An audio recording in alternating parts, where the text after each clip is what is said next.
राधे राधे, जय श्री कृष्ण। नमस्कार दोस्तों, मैं हेमलता उपाध्याय आप सभी का अपने चैनल पर बहुत बहुत स्वागत करती हूँ। दोस्तों, आज माघ मास महात्म का 27वां दिन है और आज हम सुनेंगे माघ मास महात्म का 27वां अध्याय। इससे पहले की सभी कथाएं सुनने के लिए आप सभी का बहुत बहुत धन्यवाद। माघ मास महात्म का 27वां अध्याय सुनाने से पहले हम आपको सुनाएंगे एक ऐसे पापी की कहानी जो स्वयं श्री राम जी की गोद में बैठा था। एक बार कर्मचंद और धर्मचंद नाम के दो भाई थे। धर्मचंद भगवत भक्त थे और कर्मचंद विषय पुरुष था। शराब आदि का सेवन किया करता था। बड़े भाई धर्मचंद संतों से निवेदन करके उनको घर लाते, उनकी आरती करते और प्रसाद खिलाते। यह सब देखकर कर्मचंद संतों को गाली दिया करता क्योंकि वह दुष्ट स्वभाव का था। अब बड़े भाई ने सोचा कि इस दुष्ट को कैसे कल्याण होगा, क्योंकि संतों को गालियां देने से तो दुर्गति पक्की है। फिर एक बार अयोध्या के संतों की मंडली उनके वहां से निकली। धर्मचंद जी ने सुना तो सम्मान सहित उनको अपने यहाँ बुलाया। फिर उनकी आरती उतारी और प्रसाद ग्रहण कराया। इतने में ही शराब पीकर कर्मचंद वहां आया और उन सबको गालियां देने लगा। उसका कमरा ऊपर था। वह सबको गालियां देते हुए अपने कमरे में चला गया।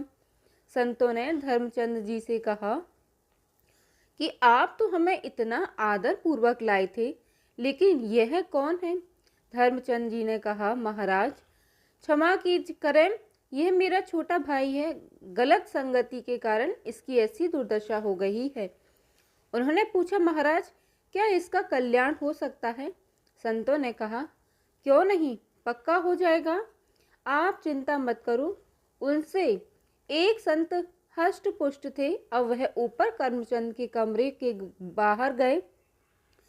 बाहर से दरवाजा खटखटाया तो कर्मचंद ने दरवाजा खोला। संत भगवान समझ गए कि यहाँ विनय से बात नहीं चलेगी, तो उन्होंने पहले तो कर्मचंद को नीचे गिराया और फिर उसकी छाती पर चढ़कर बैठ गए।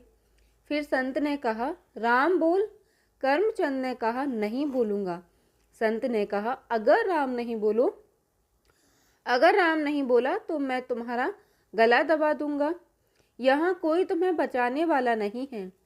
बोल राम। काफी देर विचार करने के बाद कर्मचंद ने सोचा कि अब बचने का कोई और उपाय है नहीं, तो बचने के लिए उसने कहा, राम।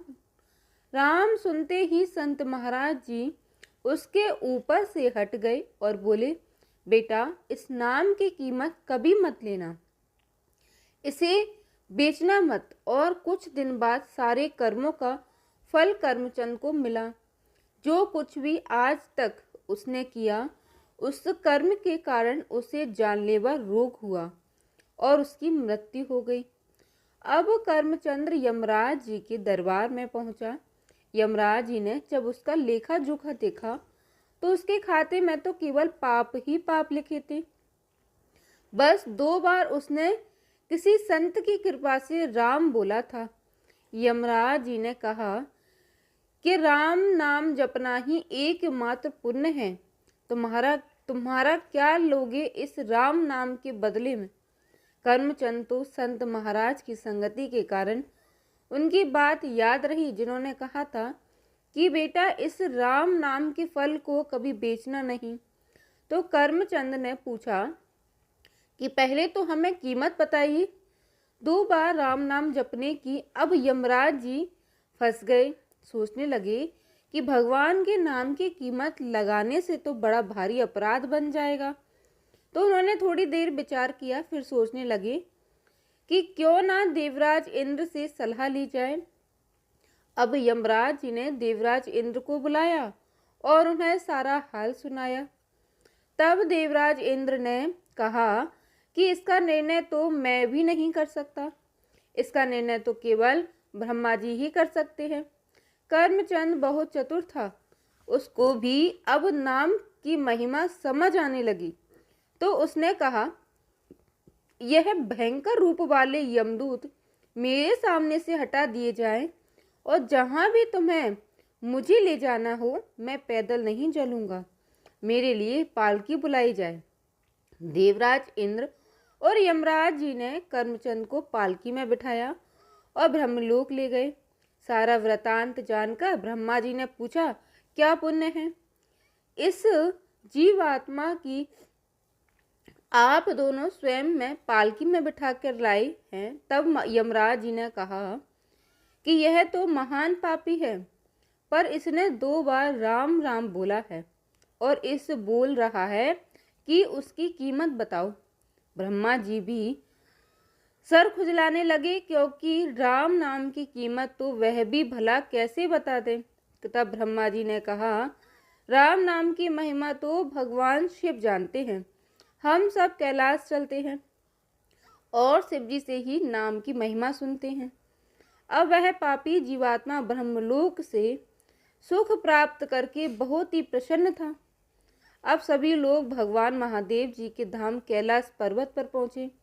भगवान शंकर के दर्शन करते ही जीवात्मा तो परम आनंद महसूस हुआ और उसके सारे पाप नष्ट हो गए।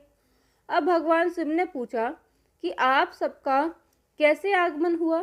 तब यमराज जी ने कहा कि प्रभु, इस जीवात्मा ने 2 बार राम राम जपा है और अब इसकी कीमत पूछ रहा है। हम आपसे राम नाम की कीमत पूछने आए हैं। शिव जी ने कहा, मैं हलाहल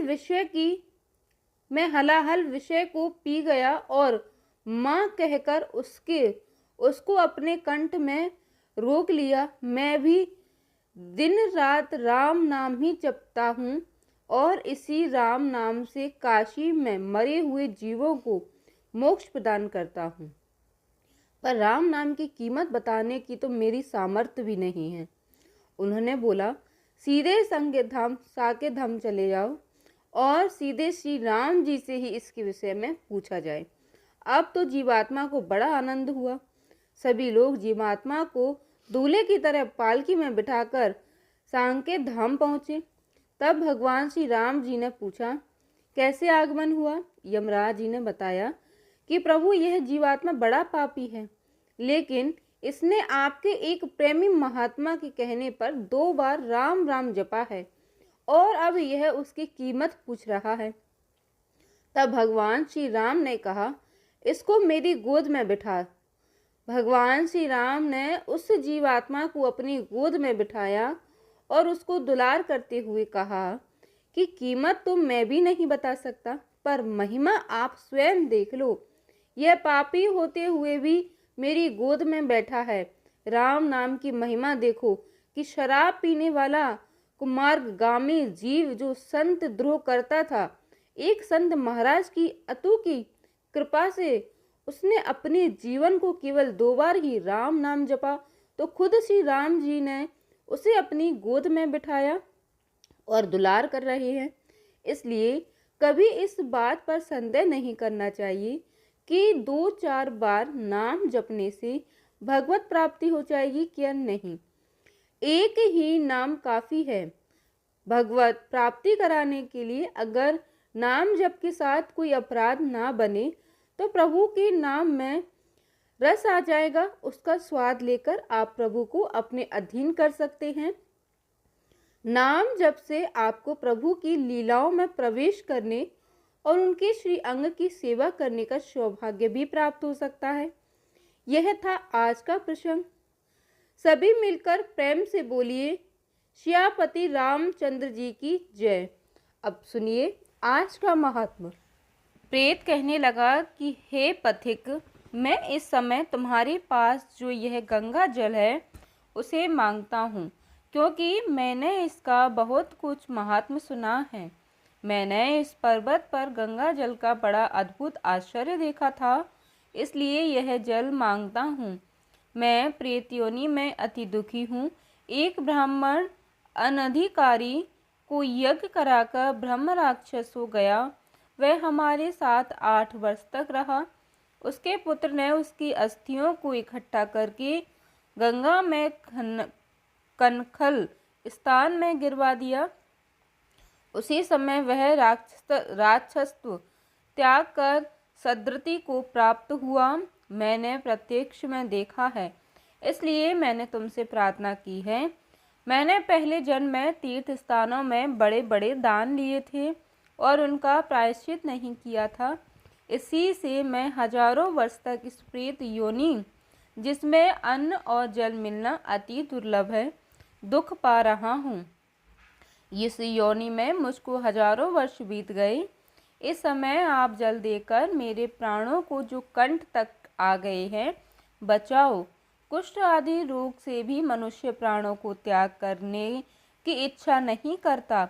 देवगति कहने लगे कि ऐसे उस प्रेत के वचन सुनकर वह ब्राह्मण बड़ा विस्मित हुआ और वह अपने मन में विचारने लगा कि संसार में पाप और पुण्य के फल अवश्य आ पड़ते हैं।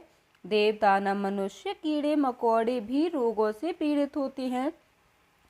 बाल तथा वृद्धों को मरण, अंधा तथा कुबड़ापन, ऐश्वर्य, दरिद्रता, पांडित्य तथा मूर्खता सब कर्मों से ही होता है।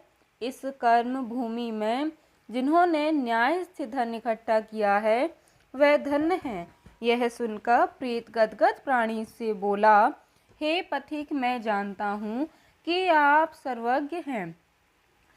आप मुझको जीवन का आधार जल इस प्रकार दो जैसे मेघ चातक को देता है। तब पथिक कहने लगा कि हे प्रेत, मेरे माता पिता भृगु क्षेत्र में बैठे हैं, मैं उन्हीं के लिए जल लाया हूँ। अब बीच में तुमने गंगा के संगम का जल मांग लिया। अब मैं इसी धर्म संदेह में पड़ गया कि क्या कांड वस्तु यज्ञों को इतना नहीं मानता जितना प्राण रक्षा को मानता हूँ। इसलिए प्रेत को जल देकर तृप्त करके माता पिता के लिए जल फिर से जल लाऊंगा। लोमसी जी कहने लगे कि इस प्रकार उस पथिक ने गंगा यमुना के संगम का जल उस प्रेत को दिया। उस प्रेत की प्रीतिपूर्वक जल को पिया। उसी समय वह प्रेत शरीर को छोड़कर दिव्य देहधारी हो गया। केरल कहने लगा कि बिंदु मात्र गंगा जल से वह प्रेत मुक्त हो गया। हम समझते हैं कि ब्रह्मा जी भी इस जल के गुण का वर्णन नहीं कर सकती, नहीं तो महादेव जी इस जल को मस्तक पर क्यों धारण करते। इस संसार में जो मनुष्य काया का वाचा और मनसा के पापों से रंग गए हैं वह गंगा जल के बिना नहीं घुलते। गंगा जल के सेवन से मुक्ति सदा सन्मुख खड़ी रहती है।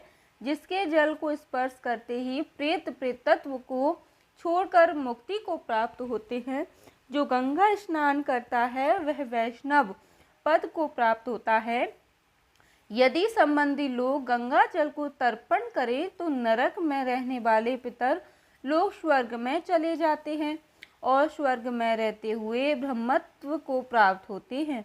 गंगा जल के समान और कोई मुक्ति का साधन नहीं है।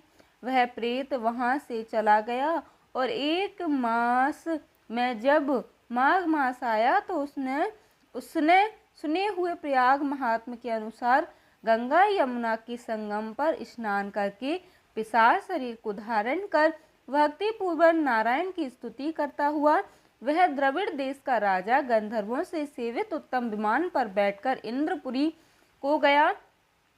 सो हे द्विज, यह इतिहास पापों को जल्दी ही नाश करता है। इसमें धर्म का ज्ञान होता है। यह पुण्य यश तथा कीर्ति को बढ़ाने वाला है, ज्ञान तथा मोक्ष देने वाला है। तुम भी सद्गति पाने के लिए प्रयाग चलो। वहाँ पर हम ऐसा स्नान करें जो देवताओं को दुर्लभ होता है। वहाँ पर श्राप से पैदा हुआ पिशाच को प्राप्त हो जाएगा। इस प्रकार लोमनस जी के मुख से अमृत में मधुर कथा को सुनकर मानो अमृत पीकर सब प्रसन्न हुए और पाप रूपी समुद्र से पार हुए। उन्होंने एक साथ सब लोगों ने दक्षिणादि दिशा को प्रस्थान किया। इस प्रकार मास मात महात्म का 27वां अध्याय संपूर्ण हुआ। उम्मीद करती हूँ दोस्तों कथा को आपने प्रेम पूर्वक श्रवण किया होगा। कथा सुनने के बाद कमेंट में राधे राधे ज़रूर लिखिएगा। साथ ही चैनल को सब्सक्राइब जरूर कर लीजिएगा। जय माता दी दोस्तों, धन्यवाद।